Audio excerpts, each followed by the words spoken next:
Chapter 3. Is opportunity monopolized? No man is kept poor because opportunity has been taken away from him, because other people have monopolized the wealth and have put a fence around it. You may be shut off from engaging in business in certain lines, but there are other channels open to you. Probably it would be hard for you to get control of any of the great railroad systems. That field is pretty well monopolized.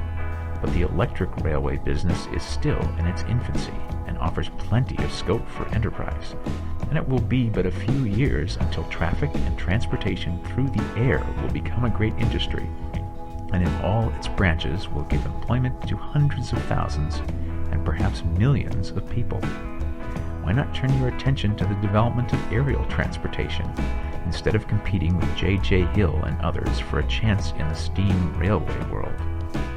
It is quite true that if you are a workman in the employ of the Steel Trust, you have very little chance of becoming the owner of the plant in which you work.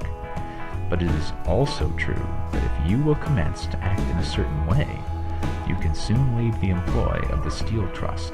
You can buy a farm of from 10 to 40 acres and engage in business as a producer of foodstuffs. There is great opportunity at this time for men who will live upon small tracts of land and cultivate the same intensively. Such men will certainly get rich. You may say that it is impossible for you to get the land, but I am going to prove to you that it is not impossible, and that you can certainly get a farm if you will go to work in a certain way.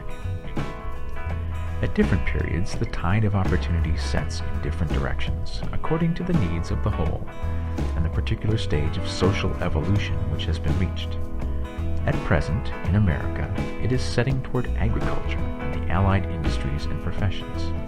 Today, opportunity is open before the factory worker in his line. It is open before the businessman who supplies the farmer more than before the one who supplies the factory worker, and before the professional man who waits upon the farmer more than before the one who serves the working class. There is abundance of opportunity for the man who will go with the tide instead of trying to swim against it. So the factory workers, either as individuals or as a class, are not deprived of opportunity. The workers are not being kept down by their masters. They are not being ground by the trusts and combinations of capital. As a class, they are where they are because they do not do things in a certain way. If the workers of America chose to do so, they could follow the example of their brothers in Belgium and other countries, and establish great department stores and cooperative industries. They could elect men of their own class to office and pass laws favoring the development of such cooperative industries, and in a few years they could take peaceable possession of the industrial field. The working class may become the master class whenever they will begin to do things in a certain way. The law of wealth is the same for them as it is for all others. This they must learn, and they will remain where they are as long as they continue to do as they do. The individual worker, however, is not held down by the ignorance or the mental slothfulness of his class. He can follow the tide of opportunity to riches, and this book will tell him how. No one is kept in poverty by a shortness in the supply of riches. There is more than enough for all.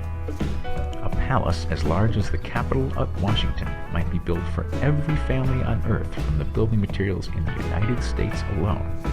And under intense cultivation, this country would produce wool, cotton, linen, and silk enough to clothe each person in the world finer than Solomon was arrayed in all his glory, together with food enough to feed them all luxuriously. The visible supply is practically inexhaustible, and the invisible supply really is inexhaustible. Everything you see on earth is made from one original substance, out of which all things proceed. New forms are constantly being made, and older ones are dissolving, but all are shapes assumed by one thing. There is no limit to the supply of formless stuff or original substance. The universe is made out of it, but it was not all used in making the universe. The spaces in, through, and between the forms of the visible universe are permeated and filled with the original substance, with the formless stuff, with the raw material of all things. 10,000 times as much as has been made might still be made, and even then we should not have exhausted the supply of universal raw material. No man, therefore, is poor because nature is poor, or because there is not enough to go around. Nature is an inexhaustible storehouse of riches. The supply will never run short. Original substance is alive with creative energy and is constantly producing more forms. When the supply of building material is exhausted, more will be produced. When the soil is exhausted so that foodstuffs and materials for clothing will no longer grow upon it, it will be renewed or more soil will be made.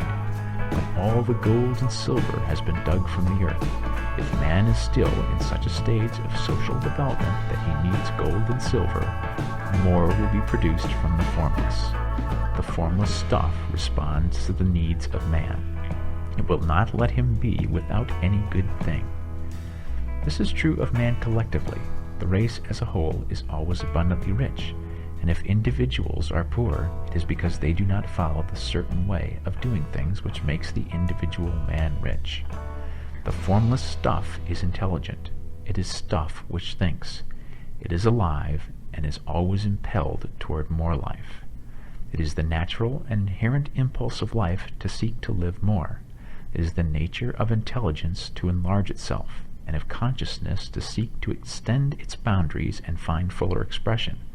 The universe of forms has been made by formless living substance, throwing itself into form in order to express itself more fully. The universe is a great living presence, always moving inherently toward more life and fuller functioning. Nature is formed for the advancement of life. Its impelling motive is the increase of life. For this cause, everything which can possibly minister to life is bountifully provided. There can be no lack unless God is to contradict himself and nullify his own works. You are not kept poor by lack in the supply of riches. It is a fact which I shall demonstrate a little farther on, that even the resources of the formless supply are at the command of the man or woman who will act and think in a certain way.